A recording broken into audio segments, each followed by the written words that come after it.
Bienvenidos amigos y amigas de EWTN y de Radio Católica Mundial. Soy Alejandro Bermúdez en una edición muy especial de Cara a Cara, su programa que se transmite desde este cuartel general de EWTN aquí en Birmingham, Alabama. Un gusto estar nuevamente con ustedes.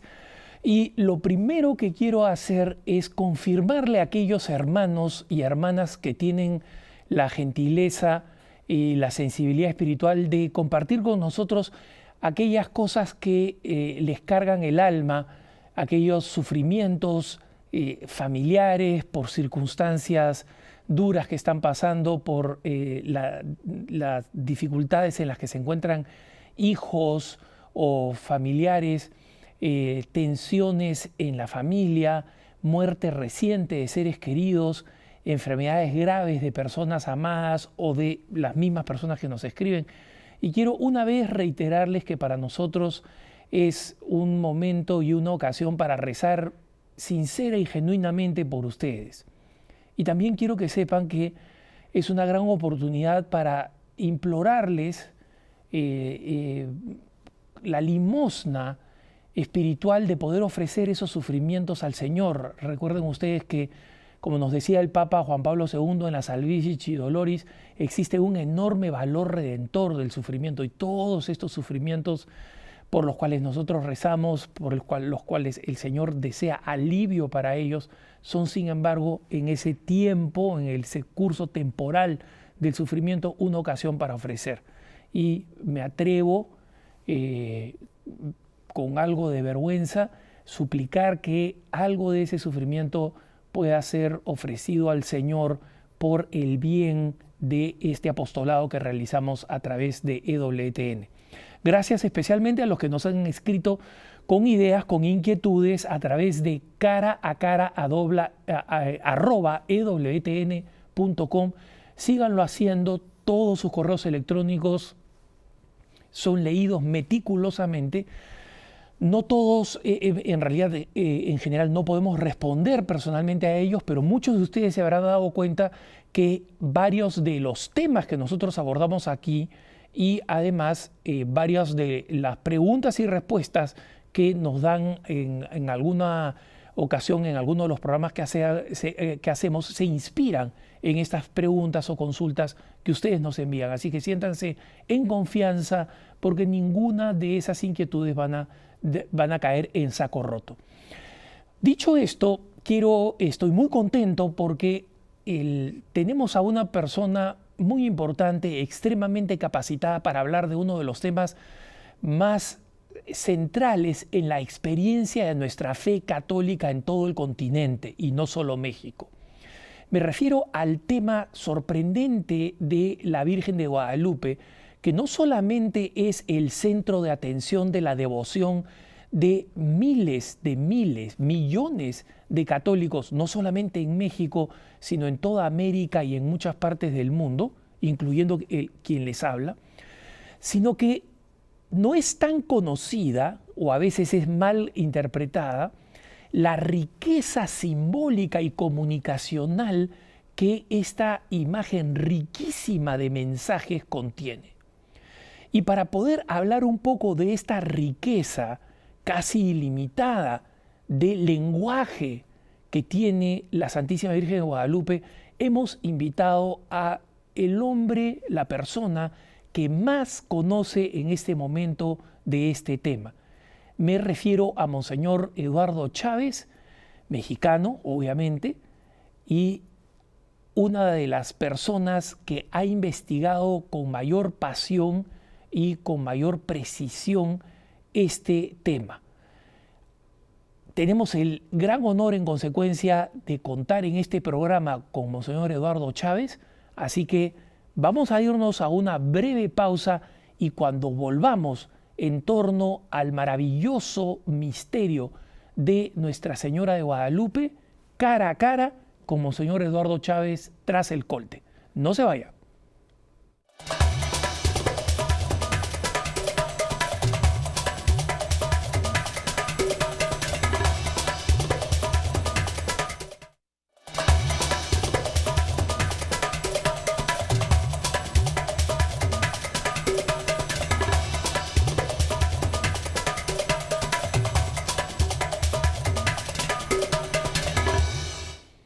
Estamos de vuelta en Cara a Cara en este programa que he dicho es especial porque creo que ustedes se van a sorprender de las maravillas que rodean al misterio de la Virgen de Guadalupe, y estoy con Monseñor Eduardo Chávez. Monseñor, bienvenido. Gracias, estoy muy contento de estar aquí. Monseñor, aparte del defecto suyo de ser amigo mío y de sus enormes habilidades preparando mole los domingos, la pregunta principal es, cuéntenos un poquito de su formación y su papel actual y su relación con el misterio guadalupano.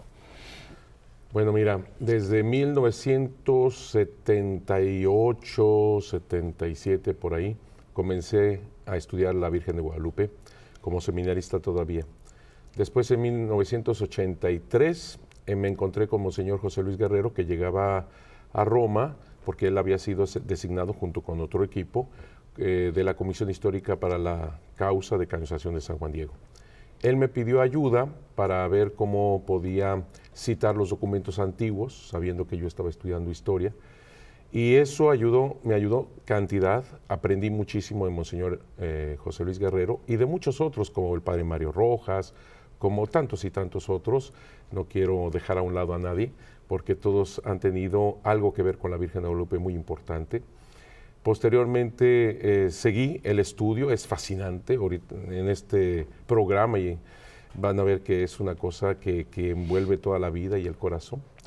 Y luego en 1998 fui designado como cabeza de la Arquidiócesis de México en una comisión histórica que se formó para ya el último trazo, digamos, de este proceso, que sería hacia la canonización.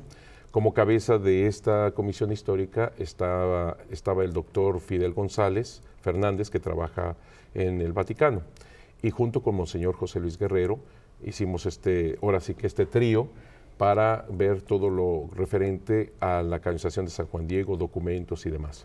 En ese último momento fui designado también postulador de la causa de canonización de San Juan Diego, y se logra la canonización de San Juan Diego el 31 de julio del 2002. Y no he dejado de estudiar todo lo referente a la Virgen de Guadalupe. Se funda el señor cardenal Norberto Rivera Carrera, funda el Instituto Superior de Estudios Guadalupanos en el 2003. Y a la fecha seguimos continuando este estudio, pero ya insertados plenamente en la Basílica de Guadalupe, donde soy canónigo de la Basílica y director general del Instituto Superior de Estudios Guadalupanos. Monseñor Enrique Gleni ha tenido la gentileza, así como el Venerable Cabildo de Guadalupe, de nombrarme también asesor cultural de la Basílica. Monseñor, vayamos un poco al principio. No todo el mundo sabe, digamos, los católicos en general y quien les habla, tiene un aprecio enorme por Nuestra Señora de Guadalupe, la patrona no solamente de México, de la emperatriz de las Américas, porque es una aparición mariana, una aparición en las condiciones que tenemos, en el sentido que tiene una condición particular, su imagen queda impresa en una tilma. Es una imagen bella, es una virgen mestiza, y consecuencia que toca el alma de nuestras naciones mestizas. Pero la aparición de la Virgen produce un fenómeno histórico que muy poca gente conoce, ¿no? Su aparición produce un fenómeno histórico y un cambio sustancial en el tránsito, digamos así, del paganismo hacia la fe en México. ¿Nos puede contar un poquito estos detalles históricos y lo sorprendente e inusual que significó el papel de la aparición de la Virgen de Guadalupe? Sí, cómo no. Y que sigue haciéndolo, porque es siempre presente y trasciende. Trasciende espacios, porque efectivamente su aparición fue del 9 al 12 de diciembre de 1531 en el Tepeyac, a una legua y media, como decían antiguamente, hacia el norte de la Ciudad de México. Actualmente es parte de la Ciudad de México, pero trasciende. Actualmente es patrona de todo el continente americano y desde 1935 patrona de Filipinas. Así que su trascendencia es tan grande y, como muy bien hace referencia, se ha dado una conversión como nunca se dio en la historia de la Iglesia Católica. Fue una cosa impresionante, porque una de las cosas que subraya Juan Pablo II, y tiene toda la razón, es el ejemplo, es el modelo de evangelización perfectamente inculturada. Y es lo que hace la Virgen Santísima de Guadalupe. Y quiero decir que la conversión fue espectacular en medio de los indígenas, pero también de los españoles. Eso casi la gente no lo sabe, que uno de los documentos más antiguos se llama Información de 1556. Si estamos hablando de que la aparición es en 1531, en 1556 relativamente es breve el tiempo que se da este documento, en donde se habla de cómo son los españoles los que van en masa. Claro, mucho menor número de lo que son los indígenas, ya que obviamente los millones de indígenas que había en México, viene esta conversión verdaderamente espectacular, maravillosa, y que todo el mundo habla, ¿eh? En muchas ocasiones han tratado de poner como en duda esto, pero no hay forma de hacerlo, ya que están los documentos ahí presentes de toda esta conversión. Por ejemplo, Fray Juan de Zumárraga, el obispo de México, en 1529, estamos hablando de 2 años antes de la aparición, está verdaderamente en una situación terrible. Desesperado. Estaba, desesperado, verdaderamente terrible, no por causa de los indígenas, sino por causa de sus mismos paisanos, conquistadores, algunos de ellos. Estoy hablando de algunos españoles, para que ninguno de la madre patria se me vaya a sentir. Son algunos españoles quienes tratan de incluso asesinar al obispo. Delgadillo, se llamaba este conquistador, que formaba parte de la primera audiencia. Delgadillo trató de asesinarlo con una lanza. Se salvó de milagro Fray Juan de Zumárraga. El libro de Motolinia, por ejemplo, describe cómo todos los frailes querían ya regresarse a España, porque era verdaderamente imposible. De por sí titánica la obra de una conversión, estamos hablando de millones, 20 millones cerca de indígenas. Creo que pocos saben, monseñor, le pido perdón por la interrupción, que en ese momento en el planeta, Tenochtitlán, digamos la capital mexicana, era la congregación, la comunidad urbana más grande del mundo. O sea, no había otra ciudad en Europa que tenía tanta población como la que tenía el antiguo México, digamos así, ¿no? Sí, más o menos los cálculos, y esto visto desde los mismos frailes que estaban trabajando con toda esta gente, viendo las familias. Era complicado obviamente ver el número exacto, porque las familias en México eran muchos de ellos con varias mujeres. Los indígenas se casaban con varias mujeres, los nobles, y tenían muchos hijos, pero igual con los sacrificios humanos bajaba mucho el número de los indígenas. Y después se vuelve un tanto también difícil, porque cuando se da la conquista viene la enfermedad de la viruela que mata a muchísimos indígenas. Pero tratando de acercarnos en estos cálculos que se han hecho a través de muchos científicos, hablan de cerca de 200,000 personas solamente en Tenochtitlan, en la Ciudad de México. Y en ese entonces, las ciudades más grandes en Europa, por ejemplo, Sevilla tendría alrededor de 45,000 habitantes, París tendría alrededor de 70,000. O sea, estamos hablando realmente de un número enorme de indígenas que estaban en la Ciudad de México. Por eso, como te decía, era titánica ya la misión para los españoles, para los misioneros. Y todavía encima la cuestión de los conquistadores, de algunos conquistadores que no querían que se evangelizara. Y esto tenía una connotación también, pues obviamente de abuso, porque los conquistadores, mientras menos bautizados estuvieran los indígenas, más justificaban el hecho de que ellos podían esclavizarlos y tomar de sus bienes. Porque eran unas bestias, digamos así, entre comillas, no estaban evangelizados, no estaban al mismo rango del cristiano. Digamos, exactamente, ¿no? O los trataban como aquellos que estaban en torno a diablos, ¿verdad? Toda esta idolatría que tenían los indígenas. Así que eso justificaba pues sus robos. Y los que impedían todo eso, pues obviamente eran los misioneros. Así que por eso fue que trató Delgadillo de asesinar a Fray Juan de Zumárraga. Le escribe al rey, está la carta en Simancas, le escribe al rey Fray Juan de Zumárraga diciéndole: si Dios no provee con remedio de su mano, está la tierra en punto de perderse totalmente. Eso le escribe desesperado Fray Juan de Zumárraga.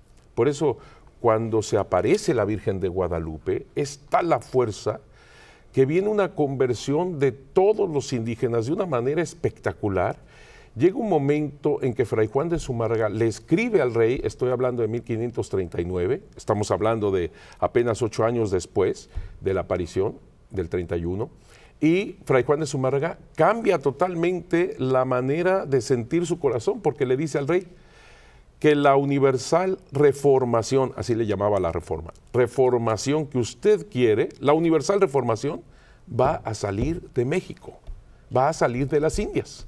O sea, cambió totalmente la forma de pensar de Fray Juan de Zumárraga. Fray Juan de Zumárraga, antes de morir, 5 días antes de morir, en 1548, estoy hablando de 10 años más o menos después de esta carta última, le dice al rey, y es verdad, habrá 40 días que con ayuda de religiosos confirmé los indios de esta ciudad.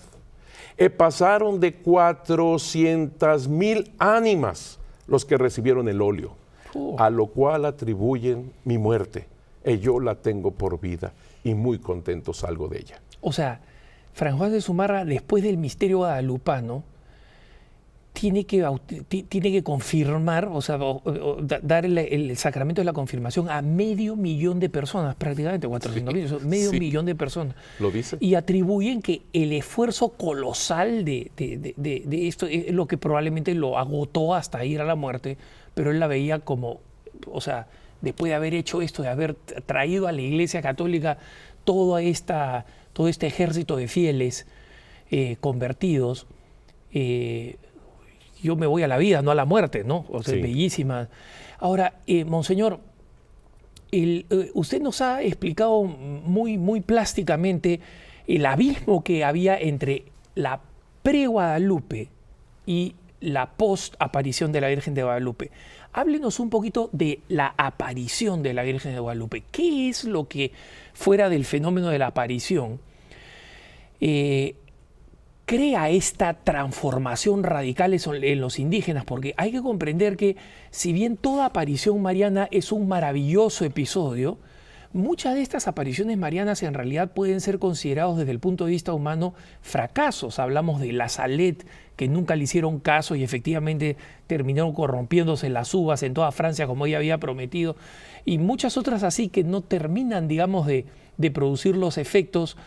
Pero yo no creo que exista una aparición mariana que ha tenido que ha producido este cambio tan radical en una población. Entonces, háblenos un poquito por qué la Virgen de Guadalupe le habla de esta manera tan impresionante a su pueblo, ¿no? Es una de las preguntas más interesantes, porque lo sigue haciendo la Virgen de Guadalupe. Y volvemos a esta palabra de la inculturación del Evangelio, que significa el poner a Jesús en el corazón de todo ser humano. La Virgen de Guadalupe hace una verdadera inculturación, y para que todos nuestros hermanos nos entiendan, es ella quien sabe tomar lo que dice el Concilio Vaticano II, las semillas del Verbo, lo bueno y verdadero que ya se encuentra en todo ser humano, y las lleva a la plenitud en su Hijo Jesucristo nuestro Señor. Es bueno recordar que, así como hemos visto los antecedentes españoles, también es importante señalar un poquito los antecedentes indígenas para entender esta pregunta que me estás haciendo. Los indígenas, recordemos que son conquistados en 1521. Ellos están en una depresión terrible, y quiero señalar que no fue una guerra tan fácilmente, tan simplemente entendida en el sentido de españoles contra indígenas. Hay que recordar que los españoles tuvieron aliados indígenas que fueron en contra de los aztecas. Así que los que salen perdiendo en todo esto inicialmente son los aztecas. Y digo inicialmente porque después los españoles toman a todos los indígenas como vencidos. Eso es verdad. El caso es que los indígenas están en una situación dramática de que han sido derrotados, pero no entendamos solamente militarmente, sino que han sido destruidos en sus creencias, porque ellos tenían a sus dioses tan íntimamente unidos y estaban peleando en relación y con relación a sus dioses. Luego, la enfermedad de la viruela, que mata a la mitad de la población, es un dramatismo indescriptible. Cómo familias enteras morían, y francamente dicen ahí los escritos, cómo tiraban la casa familiar encima de toda la familia muerta, como sepulcro. Fue una cosa verdaderamente espantosa. Luego otra cosa, los franciscanos queriendo ayudar a los indígenas y que ellos veían a su idolatría correctamente, lo tengo que subrayar, como eso que los desviaba del camino verdadero. Les decían demonios, engañadores, etcétera, pero ya te puedes imaginar el drama de los indígenas cuando están tumbando los ídolos y los templos. Los indígenas decían, una civilización, un pueblo, no se puede construir sin antes construir el templo. Así que los franciscanos, al tumbar los templos, para ellos les está tumbando no solamente un edificio, les está tumbando su cultura, todo, absolutamente. Así que están viviendo un drama espeluznante, la verdad, terrible. En ese momento también hay situaciones cósmicas que los indígenas interpretan como el fin del mundo. Por ejemplo, ellos ven un cometa y para ellos el mundo se está despedazando porque ellos pensaban que a través de los sacrificios humanos, los dioses, especialmente el sol, necesitaba de su sangre, de su corazón, para poder sobrevivir y el universo entero seguir girando y dar la vida. Ahora ya no hay más sacrificios humanos. Evidentemente los conquistadores y los misioneros detuvieron los sacrificios humanos. Es que es obvio, ¿no? Y para los indígenas eso significaba cómo poder alimentar a todo este universo. Los indígenas no tenían una visión solamente de su nación como si fuera bordeada por fronteras, sino que ellos veían hacia arriba y decían desde Tenochtitlan, nosotros alimentamos al sol, la luna, las estrellas, el universo. Claro. Imagínate la mentalidad. Una responsabilidad universal, digamos. Claro. Se habían puesto encima de sus hombros una responsabilidad fuera de todo, ¿verdad? Y ahora resulta, ¿quién los va a alimentar? Ellos decían, nosotros fuimos sitiados en la guerra de conquista alrededor de cerca de 90 días. Sin agua, sin comida. Eso fue lo que resistimos. Se empezaron a comer ahí todo lo que encontraban, todo, lagartijas, lodo, no, una cosa espantosa. Pero ellos decían, ¿cuánto más van a durar estos dioses? O sea, el universo está a punto de terminar. Y luego hay 3 temblores. Para los indígenas, ellos pensaban en sus profecías de que el mundo iba a terminar en 4 movimientos, es decir, en 4 temblores, en 4 terremotos. Y habían sucedido 3 en 1530. O sea, ellos están, bueno, y luego todavía hay un eclipse de sol. La luna se está devorando al sol. Todo esto hace que el indígena está verdaderamente en una depresión terrible. Es el momento cuando Zumárraga también dice esta frase, si Dios no provee con remedio de su mano, está la tierra en punto de perderse totalmente. E intervino Dios a través de Santa María de Guadalupe. Ella haciendo una verdadera inculturación, ella que trae a Jesús en su inmaculado vientre, ya que recordemos que la imagen de la Virgen de Guadalupe es de una doncella, de una virgen que está esperando a Jesús. Es una mujer de espera. Y si entendemos que el tiempo litúrgico que llega en el 9 de diciembre es precisamente Adviento, espera, perfecto a nivel desde la óptica de los españoles. Si vemos que es una Inmaculada Concepción, y estamos en la octava de la Inmaculada Concepción, con toda esa iconografía que nos presenta el libro de Apocalipsis 12, una mujer vestida de sol con la luna bajo sus pies y está a punto de dar a luz.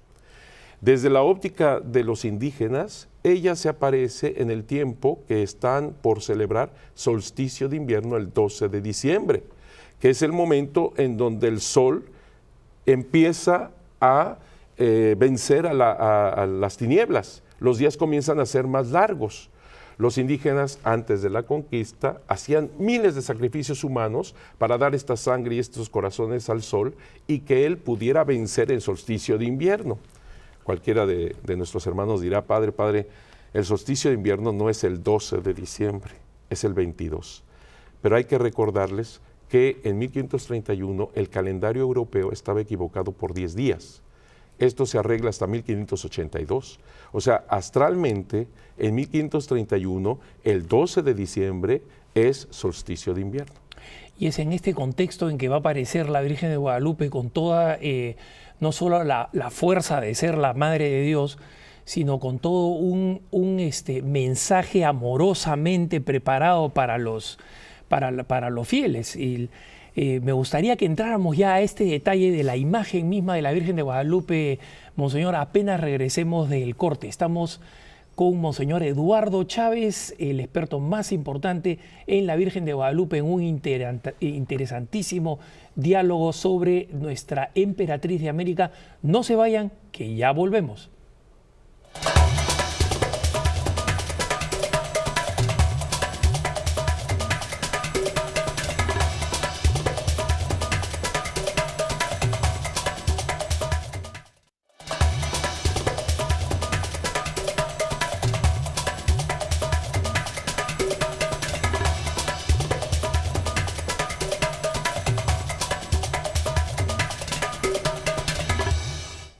Seguimos con Monseñor Eduardo Chávez en esta edición especialísima de Cara a Cara, hablando de la gran significación histórica y su proyección al presente y al futuro de la aparición de nuestra querida y amada Madre, Nuestra Señora de Guadalupe, que es la patrona y emperatriz de las Américas y de Filipinas. Monseñor, lo había interrumpido, bueno, yo no, el corte, ¿no? Así que no me eche la culpa. Lo había interrumpido en el momento en que usted nos explica este momento culminante. Hay una gran tensión ahí, ¿no? Por un lado, el tremendo pesimismo cultural del pueblo nativo y comparado a ello, la frustración evangelizadora de Monseñor Zumárraga, que era un buen hombre, un hombre que quería, digamos, evangelizar al pueblo, pero llegan entonces aún a este punto muerto, y es ahí donde sucede este milagro de Dios, este milagro mariano. Yo lo diría, es el encuentro de Dios a través de Santa María de Guadalupe, porque hay que recordar que exactamente en su vientre está Jesús. Es una mujer embarazada, por eso la imagen trae esta cinta oscura arriba del vientre. Algunos han dicho, verdaderamente entendían que Jesús está ahí, y sí, no lo dudo de ninguna manera, que entendieron perfectamente que es una mujer embarazada y que Jesús es el centro de su imagen. Tenemos en el Museo de la Basílica obras del siglo XVII, del siglo XVIII, en donde los pintores hacen una copia de la imagen de la Virgen de Guadalupe y la ponen con la Santísima Trinidad. Así que pintan Dios Padre, Espíritu Santo y el Hijo. Saben perfectamente que está en el vientre de ella. Así que sí entendieron perfectamente que se trata el centro de Jesús. Y luego, a nivel de los códices, comparando los códices, hay una flor de 4 pétalos que está a la altura en el vestido, que está a la altura del vientre, en donde para los indígenas, según la referencia con los códices, lo subrayo porque a veces se ha dado un poco esto de buscarle a la imagen que ven dragones o Adán y Eva o que ven cosas. Eso no se puede sustentar.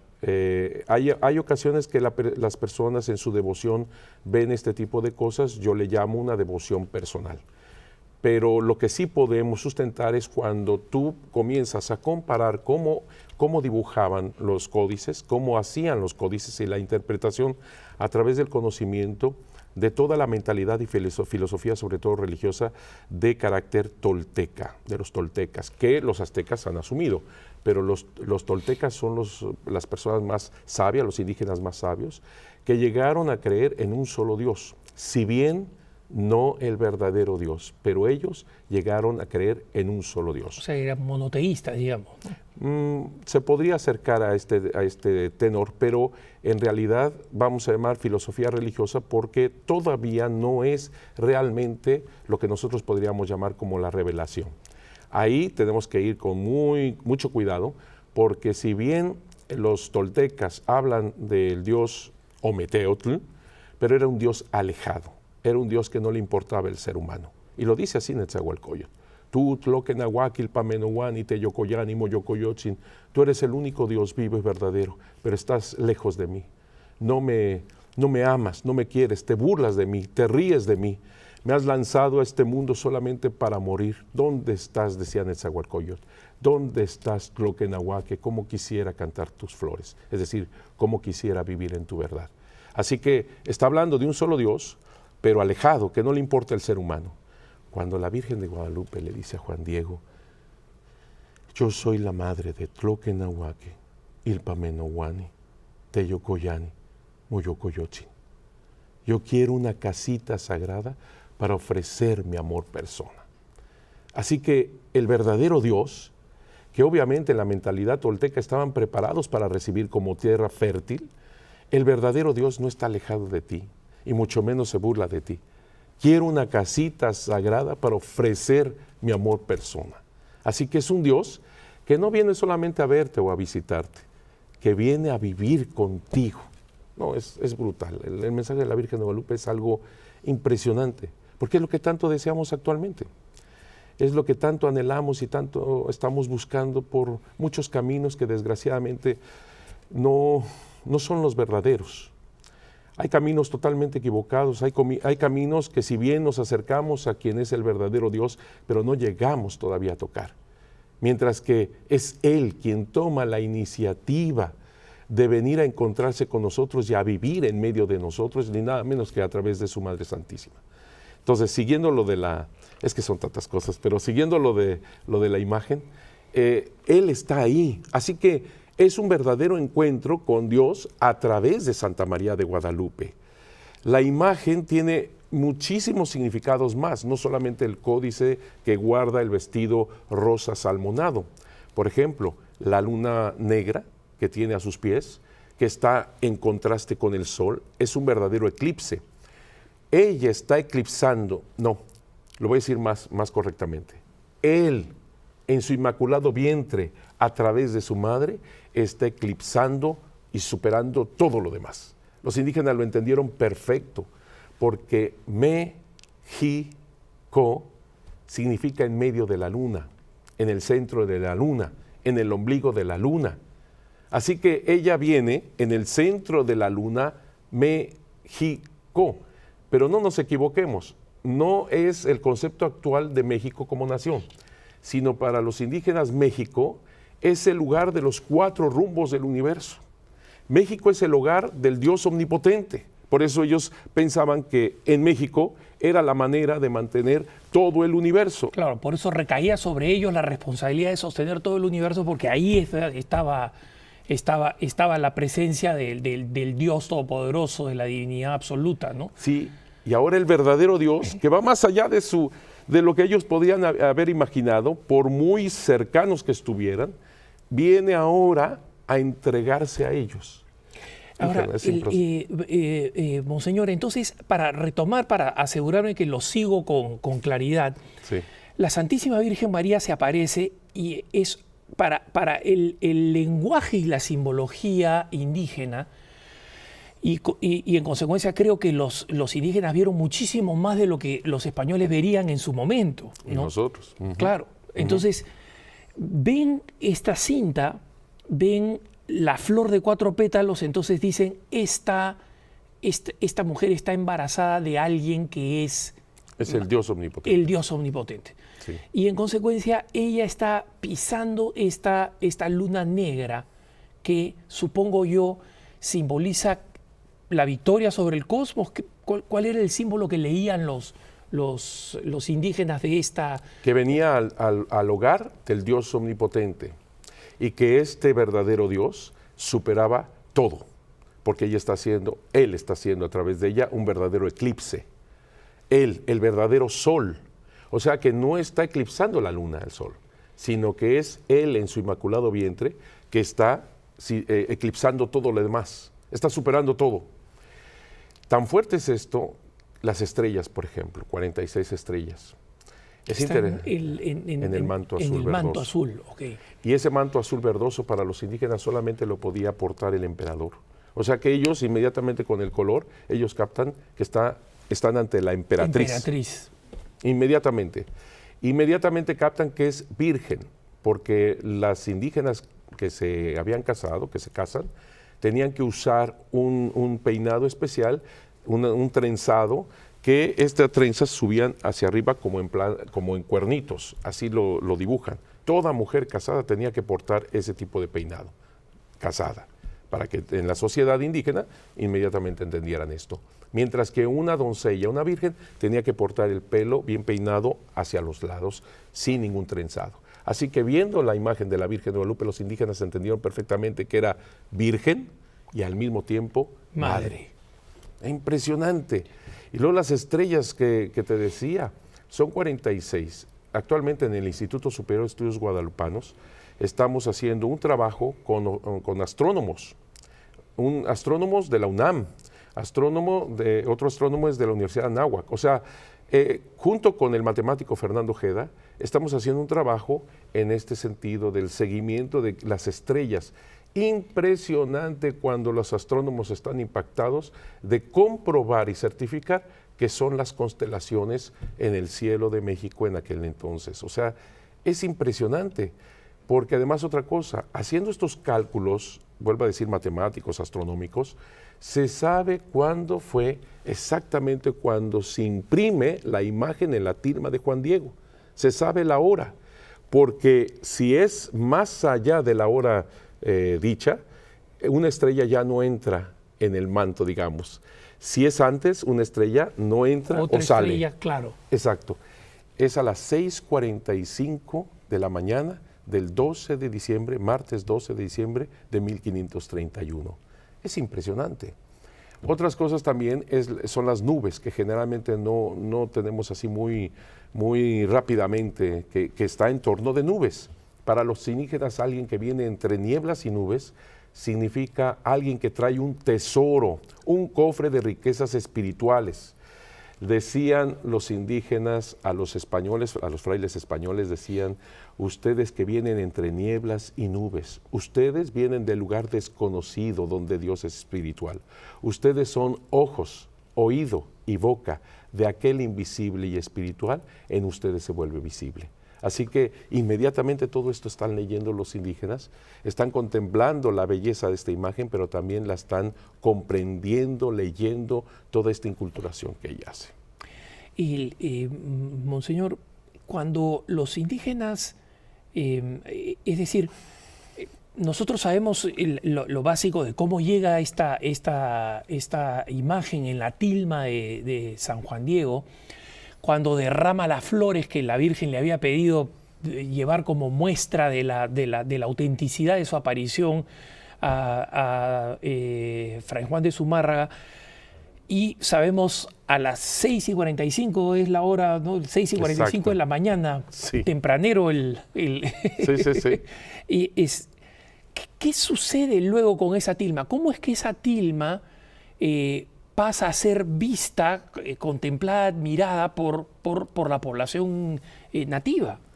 Es importantísimo esto que estás preguntando. Hay que decir que las flores, entre los indígenas, flor y canto significa la verdad divina. El hecho de que Juan Diego haya ido por ellas, mandado por la Virgen, en lo alto del Tepeyac. El Tepeyac es un cerro muerto, árido, salitroso. Además es diciembre, helaba, no había forma de dar vida. Es decir, en un lugar muerto es donde crecen estas flores, aparecen estas flores, enraizan estas flores. Y Juan Diego las corta, se lo pide la Virgen, y lo lleva en el hueco de su tilma, así lo dice el Nicalmopogua, y tiene un significado muy profundo. Qué lástima que no nos podemos detener en el programa para ver todos estos significados. Pero bueno, baja Juan Diego, enseña las flores, y después, como tú muy bien dices, va con el obispo y le da las flores. Quiero decir que la señal no son solamente las flores, sino que cuando se imprime la imagen de la Virgen de Guadalupe en la tilma, resulta que también la imagen, la tilma de Juan Diego, es parte de la señal. Y la señal le pertenece al obispo, quien fue el que pidió la señal. En primera instancia, el obispo la pone en su oratorio, porque le pertenece la señal nada menos que a la cabeza de la iglesia, que es el significado. Y después pasa la imagen a la iglesia mayor, lo que sería la catedral, durante los pocos días, 15 días apenas, que duran la construcción del templo de la casita sagrada de Santa María de Guadalupe. Es interesante que la Virgen de Guadalupe le haya pedido una casita sagrada, que nosotros entendemos templo católico, que entendemos iglesia católica, porque recuerden que para los indígenas un templo significaba civilización. En otras palabras, lo que le pide la Virgen de Guadalupe es una nueva civilización en donde Dios omnipotente estará como centro de esto, y esto es la Eucaristía. Así que la Virgen, la imagen de la Virgen de Guadalupe es puesta en esa humilde ermita, el primer templo dedicado a ella, a los pies del Cerro del Tepeyac, en el llano donde ella lo pidió, y también tiene un significado especial. Y los indígenas comienzan a contemplarla y a leerla. Obviamente los sabios inmediatamente empezaron a leer todo esto y a entender todo lo que estaba diciendo la Virgen de Guadalupe, y tocó el corazón de los indígenas impresionante, y vuelvo a subrayar, también de los españoles, que sin entenderlo con una mentalidad náhuatl, tolteca, ellos entienden perfectamente el gran significado de una imagen semejante. Cómo la Virgen de Guadalupe sigue y sigue y sigue tocando el corazón de todo ser humano. Ella verdaderamente es una inculturación perfecta. Y luego la colocan en ese lugar húmedo, salitroso, que es el Tepeyac. Hay un experimento que a finales del siglo XVIII un científico Bartolache de nombre hizo poner copias semejantes con tela semejante de palma, como palma agave, que es lo que tiene esta tela, la imagen auténtica de la Virgen de Guadalupe. Mandó a hacer 2 copias lo más fiel posible y las puso en el Tepeyac. Solamente 8 años duraron. Todos los colores se convirtieron en negros, cenizos, se empezó a despedazar. A los 10 años la tuvieron que retirar. La imagen de la Virgen de Guadalupe duró 116 años sin ningún tipo de protección, pegada a esa pared húmeda y salitrosa. El lago de Texcoco, que era salado, inundaba la ermita en muchas ocasiones. ¿Cómo es posible que haya perdurado tanto? 481 años tiene la imagen. Luego, no solamente eso, sino también centenares, miles de personas que la tocaban, que la besaban, que la estrujaban. Una anécdota, nosotros después de la canonización de San Juan Diego pusimos una imagen de San Juan Diego a un lado, sin vidrio, era una barniz especial, bueno, lo pusimos ahí. La gente tanto que palmeaba a Juan Diego por las manos más o menos, pues se las llevó, o sea, se acabó. Borraron. Sí, no, se hizo un agujero, ya estaban tocando la pared.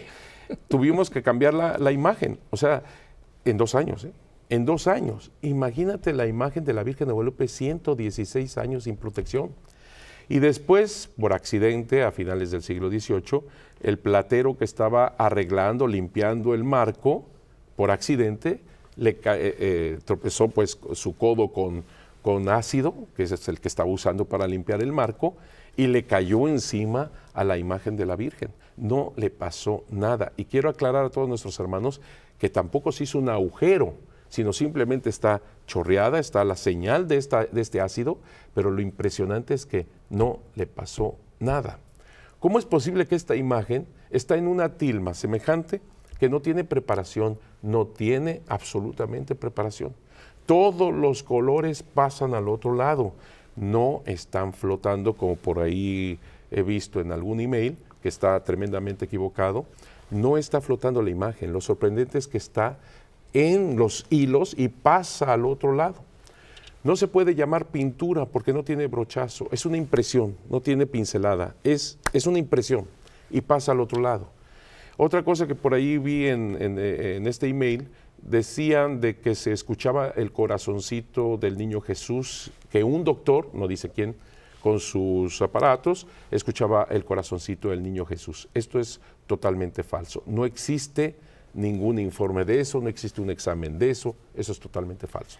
Y lo triste es que estas exageraciones sobre la devoción en realidad no es que ayuden a entender mejor o a admirar más el milagro guadalupano. El milagro guadalupano implica tantos elementos que son que se paran por sí solos. Y creo que la principal muestra de ese milagro es lo que usted nos cuenta, esta casi medio millón de personas que vienen a pedir ser incorporadas a la iglesia de los nativos, y también la conversión de los españoles, entre los cuales habían pues encomenderos bastante desalmados, ¿no? Que no son novedad, no fueron novedad solo en México, sino en general en toda América Latina, ¿no? Digamos, la historia oscura de los encomenderos es una realidad en Bolivia, en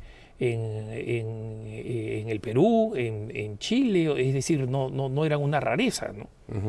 Pero tienes toda la razón, pero hay un dato bien interesante. Si bien acabo de describir lo que decía la carta de Fray Juan de Zumárraga antes de morir, que decía de estos 400,000 indígenas, pero después de la aparición, Motolinia nos dice que apenas en 7 años se convirtieron cerca de 8 millones de personas después de la aparición. Y Motolinia hace referencia a esto. O sea, ¿qué pasó? Que antes Motolinia está hablando de regresarse a España, porque los quieren matar, porque no había forma de evangelizar, porque no podían tener el idioma, porque esto fue poco a poco. Es cierto que hicieron los catecismos, Fray Pedro de Gante, por ejemplo, hacía catecismos con dibujitos, pero no llegaba, ni mucho menos. Después de la aparición, ahí está Mendieta también, Jerónimo de Mendieta, un fraile de la época, donde hace unas descripciones maravillosas de cómo es la conversión de miles y miles. Llegan a un monasterio, 2 frailes, y ya tienen a 14,000 personas que quieren bautizarse y demás. 14,000 por día. O sea, es una cosa. Ellos caminaban en algunos señalamientos que hace Motolinia y también Jerónimo de Mendieta, hablan de que caminan más de 40 leguas para buscar confesor. O sea, se cambia totalmente la situación, tremendamente, y les da un ánimo y una fuerza a los frailes. Es impresionante cómo la Virgen de Guadalupe, cómo entra, y aquel que intentaban asesinar, como era el obispo, le dice a Juan Diego: esto tiene que ser aprobado por el obispo. No se hace nada sin el obispo. Si hay que ir de nuevo a darle una señal, se le da la señal, pero no se hace nada sin el obispo. Y al mismo tiempo le dice al indígena laico: pero tienes que ser tú. He depositado toda mi confianza en ti. Y todavía le dice a Juan Diego, qué lástima que no podemos ver más de él, pero dice: hijo mío, socoyotito mío, te pido, te ruego, te imploro, te suplico que tú seas mi mensajero, que tú seas mi intercesor. Es que es algo brutal. Es sorprendente, monseñor, porque en realidad la lección de eclesiología, es decir, de la vida de la iglesia, de la Santísima Virgen María, pues cualquiera podría decir: hago lo que se me da la gana, ¿no? Y sin embargo conduce al laico, al obispo, pero al mismo tiempo que reconoce esta dignidad del laico de que tú eres el que tiene que, no voy a escoger un sacerdote famoso, tú como laico eres el que va a llevar este mensaje al obispo, y esto va a comenzar a irradiar este enorme milagro guadalupano a través de la aprobación episcopal, ¿no? Entonces, es toda una lección de prueba, de testimonio, ¿no? De cómo la misma Santísima Virgen María reafirma el papel de la Santa Madre Iglesia como el sacramento de salvación que ha escogido su Hijo, ¿no? Y que es a través de la Iglesia y de todos sus miembros, incluyendo los laicos, que el mensaje guadalupano puede llegar a su máxima extensión, ¿no? Sí, es como, claro, es un ejemplo. Es como si la Virgen de Guadalupe pusiera en el siglo XVI el Concilio Vaticano II. Es como si ella lo introdujera de una manera impresionante, perfecta. ¿Por qué lo dice, monseñor? ¿Qué elementos ve usted así agrupados en el milagro guadalupano? Muchos, por ejemplo, esta eclesiología impresionante de tomar las semillas del verbo y lanzar esto en plenitud a su Hijo Jesucristo. Otra, una mujer en el siglo XVI, ser religiosa es entrar a un convento, basta.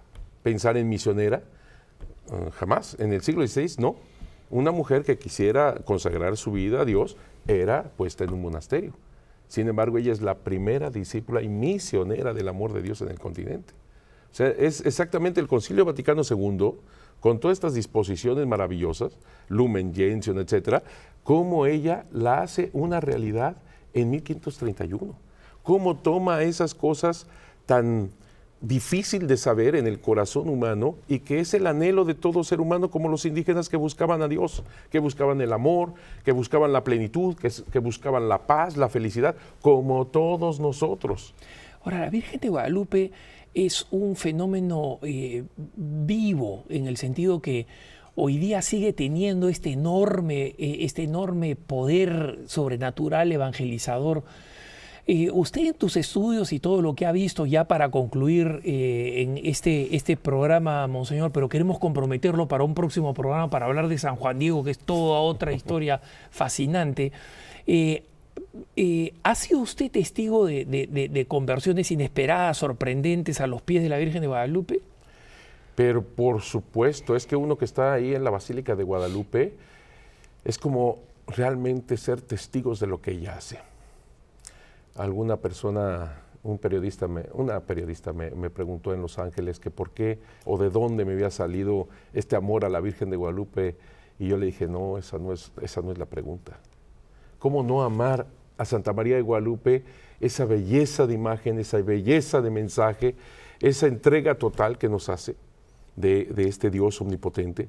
No, la pregunta no es esa, la pregunta es, ¿cómo es posible que ella me siga amando? La pregunta más bien es, ¿cómo es posible que a pesar de mis limitaciones, de mis pecados, de mis faltas, ella sigue insistiendo en poner su bendita imagen y con ella Jesús en mi corazón? Esa es la pregunta. Somos como la tilma, que estamos llenos de nudos, de agujeros, de rasgaduras, pero ella nos ama tanto que pone a Jesús en ella. Y en ella, en nosotros. O sea, es una cosa impresionante. Estos milagros que tú dices de ser testigo, tantos y tantos de verdad, pero yo creo que uno que soy testigo es en uno mismo, porque uno conoce sus defectos y uno conoce tantas cosas que no van. Y cómo ella ha hecho un verdadero milagro en mí, concretamente, ¿verdad? Me dio un sentido de la vida y un sentido de mi sacerdocio en Cristo impresionante. Así he visto muchas personas que, por ejemplo, le piden de la vida, mucho en cuanto a la vida, tener un hijo, y ella se los concede.